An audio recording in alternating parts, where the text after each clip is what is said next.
अध्याय 2 श्लोक 25 और 26 में भगवान कृष्ण अर्जुन को समझाने की कोशिश कर रहे हैं कि शरीरी अर्थात आत्मा को तो शरीर की तरह जन्मने वाला और मरने वाला मत मान, और इसलिए इसके लिए शोक करना बिल्कुल भी उचित नहीं है।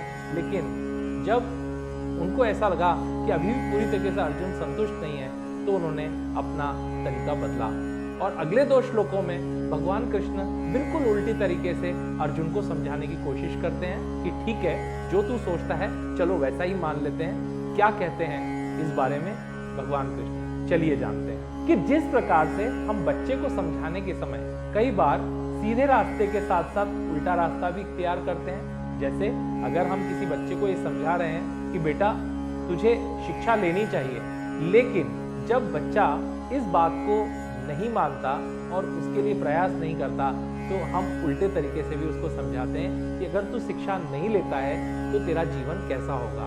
ठीक इसी प्रकार से कृष्ण भी यहाँ अर्जुन को समझाने के प्रयास कर रहे हैं। ठीक उसी प्रकार से कृष्ण अर्जुन से कहते हैं, अथ चैनम नित्य जातम नित्यम वा मन्यसे मृतम तथापि त्वं महाबाहो नैवं शोचितुमर्हसि।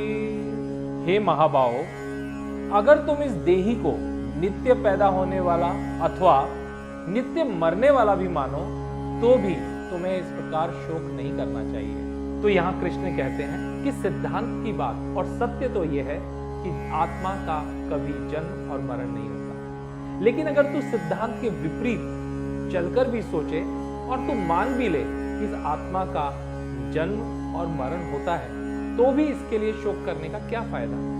क्योंकि जिसका जन्म हुआ है उसका तो मरण होना निश्चित है, और जिसकी मृत्यु हुई है उसका जन्मना भी निश्चित है। तो फिर जिसका जन्म और मरण निश्चित है उसके लिए शोक क्या करना? जिस प्रकार से एक बीज को जब भूमि में गाड़ दिया जाता है तो वो घुल के अंकुर बन जाता है। अंकुर से एक छोटा सा पौधा जो बढ़ते बढ़ते एक पेड़ बन जाता है। पेड़ के सूख जाने पे लकड़ी फिर से एक बार मिट्टी बन जाती है और फिर एक बार जमीन में घुल जाती है। ठीक इस प्रकार से ये परिवर्तन चलता रहता है। तो जिस प्रकार से एक वृक्ष का पैदा होना भी निश्चित है और उसका मृत्यु होना भी निश्चित है, ठीक इसी प्रकार से सृष्टि में हर चीज का काल चक्र में जन्म और मृत्यु होना निश्चित है। इसके अलावा हर श्वास के साथ भी हमारा जन्म और मरण होता है। हर श्वास के साथ हम बड़े होते हैं, बढ़ते हैं, घटते हैं, और जब हर प्राण को हम छोड़ते हैं उसके साथ ही हमारी मृत्यु और नई श्वास लेते ही हमारा एक नया जन्म होता है। शरीर एक छोटे से कोशिका से बढ़ता बढ़ता वृद्ध अवस्था तक पहुंचता है और एक बार फिर मृत्यु के बाद वापस एक नया शरीर धारण करता है। तो फिर इसके लिए शोक क्यों करना?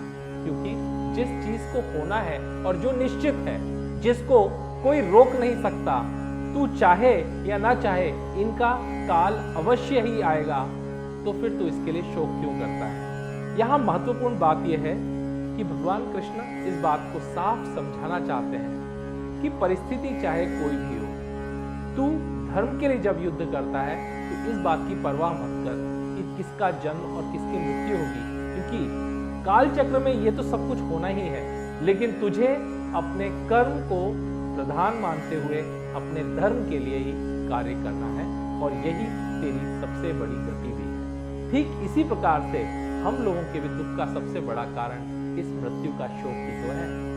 किसी चीज को पा लेने पर हम खुश हो जाते हैं, खो जाने पर हम दुखी हो जाते हैं, लेकिन इस सत्य को क्यों नहीं समझ पाते कि जो चीज हमें मिली है वो हमसे बिछड़ेगी। जो आज हमारे पास है वो कल नहीं रहेगा, और आज हमारी जो स्थिति है वो कल नहीं रहेगी, ये बदलती रहेगी।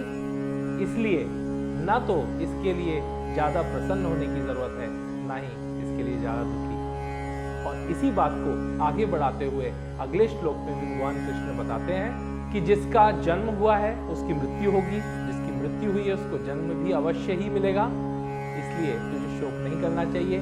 किस तरह से इस बात को कहते हैं भगवान कृष्ण, सुनते हैं अगले संस्करण में। मिलते हैं वॉरियर ऑफ लाइट फाउंडेशन के इसी चैनल पर। अगर आपने चैनल को अभी तक सब्सक्राइब नहीं किया है तो चैनल को सब्सक्राइब कीजिए, जिससे कि ज्ञान और आपकी ही गंगा यूं ही बहती रहे। मैं वॉरियर विनय मिलता हूँ एक और नए संस्करण के साथ जल्दी। तब तक खुश रहिए, आनंदित रहिए।